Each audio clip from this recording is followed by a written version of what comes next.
ரொம்ப ரொம்ப பெரிய கேப்புக்கு அப்புறம் இன்றைக்கி தான் வீடியோவோட வந்திருக்கேன். கண்டிப்பாக இனி அடுத்தடுத்து வீடியோஸ் கண்டினியூவாக கொடுக்க கண்டிப்பாக நான் ட்ரை பண்ணுறேன். ஓகே, வாங்க இப்போ வீடியோக்குள்ளே போகலாம். இது பார்த்த உடனே எத்தனை பேர் கண்டுபிடிச்சிங்க அப்படின்னு கமெண்ட்டில் சொல்லுங்கள். இந்த கேம், இந்த விளையாட்டு உங்களுக்கு விளையாட தெரியும் அப்படின்னா லைக் பண்ணிவிட்டு கமெண்ட்டில் சொல்லுங்கள். தெரியாது அப்படின்னாலும் கமெண்ட்டில் சொல்லுங்கள். நானும் இது எத்தனை பேருக்கு விளையாட தெரியும் இல்லை விளையாட தெரியாது அப்படிங்கிறத நானும் தெரிஞ்சுக்கிறேன். இது பல்லாங்குழி. இது எங்கள் பாட்டியினுடைய அம்மா அவங்க பொண்கள்லாம் விளையாடுறதுக்காக செஞ்சது.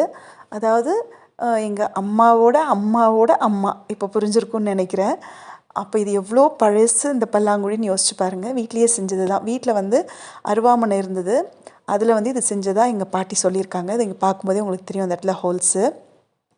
எனக்கு ரொம்ப ரொம்ப ரொம்ப ரொம்ப பிடிக்கும். எங்கள் பாட்டி, அம்மா எல்லோரும் விளையாடி, நானும் விளையாடிட்டு என் பசங்களும் விளையாடுறாங்க. இது எனக்கு ரொம்ப பிடிக்கும். அப்பப்போ எடுத்து வச்சு நான் தனியாகவும் விளையாடுவேன், பசங்களோடையும் விளையாடுவேன். இன்னும் சொல்லப்போனால் நான் விளையாட ஆரம்பித்தா பசங்களும் நானும் வரேன்னு போட்டி போட்டுட்டு உட்காந்துக்குவாங்க. இது விளையாடினவங்களுக்கு தெரியும் இது எவ்வளோ இன்ட்ரெஸ்டிங்காக எவ்வளோ ஜாலியாக இருக்கும் அப்படிங்கிறது. சின்ன வயசு ஞாபகம்லாம் ரொம்ப என்ன சொல்கிறது, அவ்வளோ அழகாக இருக்கும். இது சின்ன வயசில் விளையாடின நாட்களை யோசிக்கும் போது. உங்களுக்கு இது விளையாட தெரியாதுன்னா சொல்லுங்கள், கண்டிப்பாக ஒரு வீடியோவில் நான் கொடுக்குறேன்.